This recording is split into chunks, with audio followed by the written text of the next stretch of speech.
प्रेम से बोली शेरा वाली मैया की।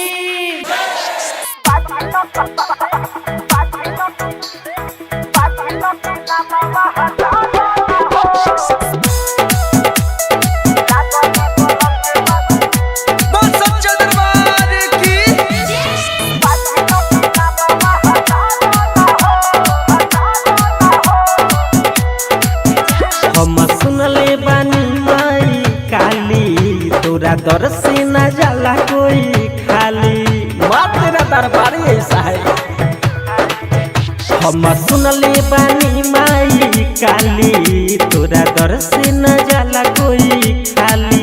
हमरो आसारा पूरा दो, हमर गोदिया भरा दो। हमरो आसारा पूरा दो, हमर गोदिया भरा दो। लोरे अखिया में भरल बाहो, बाझिनो के नामवा हटा दो ना हो।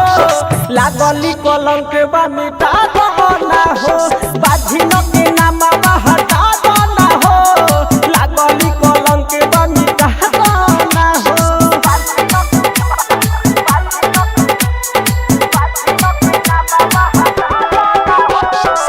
Recording studio मुकेर।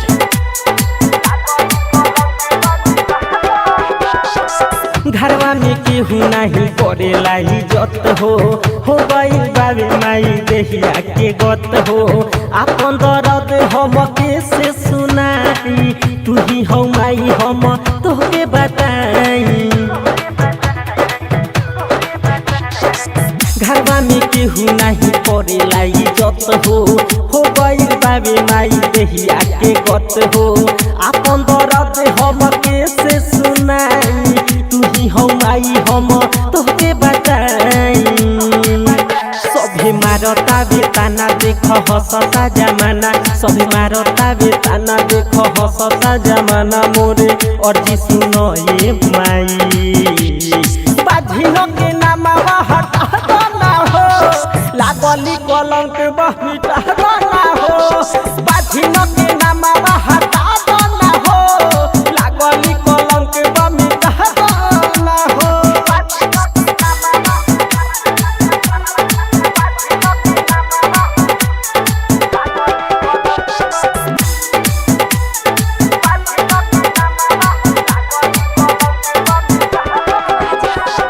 निमिये के लगे माइया सन लगाई, कलसा ऊपर हम जई रूपाबाई। रमेश बिहारी तो लिखे भजनिया, जलू राजा से हम कह के गवाई। निमिये के लगे माइया सन लगाई, कलसा ऊपर हम जई रूपाबाई। रमेश बिहारी तो लिखे भजनिया, जलू गजेंद्र से कह के गवाई। हम कहतानी साची हमार बात जनी काटी, हम कहतानी साची हमार बात जनी काटी। नहीं तुअरी हम भइल बानी, बाझिनो के नामवा हटा दो ना हो। लागली कलंक बा मिटा दो ना हो। बाझिनो के नामवा